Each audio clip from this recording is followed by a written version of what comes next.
Hi, welcome to PlanetArt School.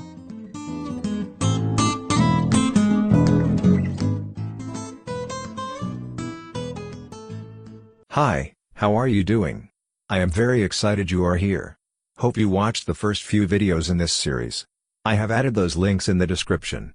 This is the fourth chapter of Elements of Art. This is about space.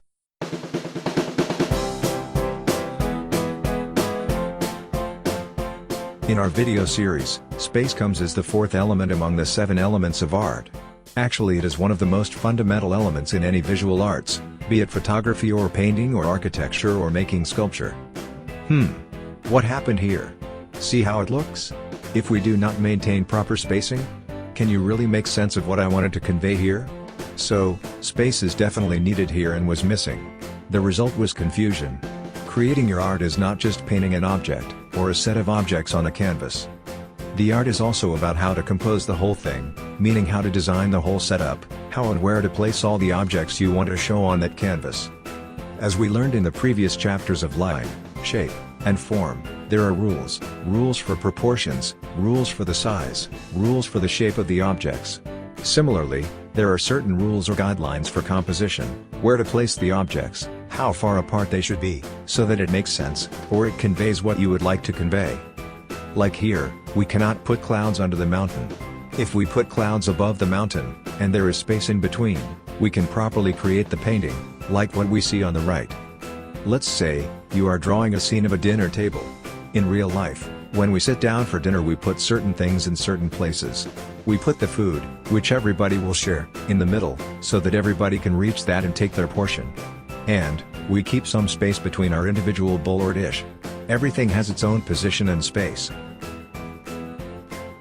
Now, let's put them together, or randomly, without considering the due diligence of what or how much space there should be, in between them, and see how it looks. I hope now you have a better understanding and appreciation for space.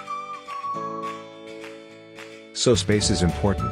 It is so important, that someone said, it is like a breath.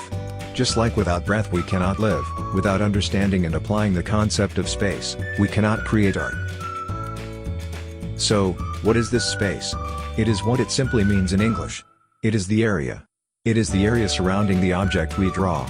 It is the distance between different things we draw on a canvas. It is the area in between the different components of art.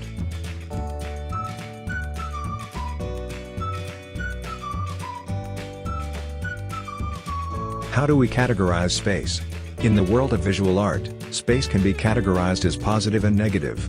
Positive space usually refers to the subject of the art itself. For example, you are drawing still life, like a fruit bowl, or a flower vase, then these are considered as occupying positive space. Whereas, the negative space refers to the surrounding area. If there is more than one object in a painting, then the area in between these objects is also considered as the negative space, whereas the objects occupy positive space. The positive or the negative connotation has nothing to do with the color of the object. It can be dark blue, light blue, white or black.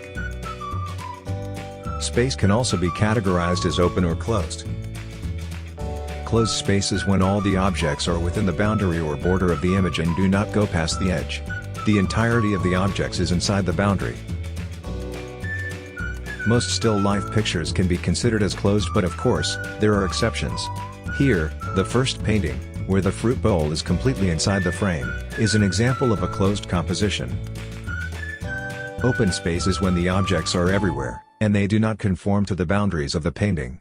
Some still life can be open-spaced, but mostly, landscape and other types of painting with lots of dynamic movements, fall into this category, where the objects can be outside the boundaries, and so, only parts of some of the objects can be seen.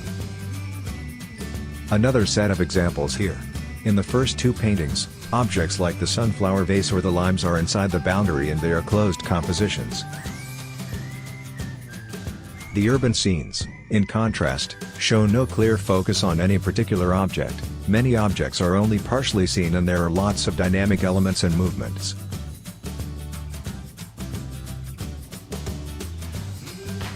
Now, two big word alerts. Shallow space and deep space. But hold on. Have some patience. This is not the only video about space. There will be more and we will learn all these in a future space video. For now, do not worry about these.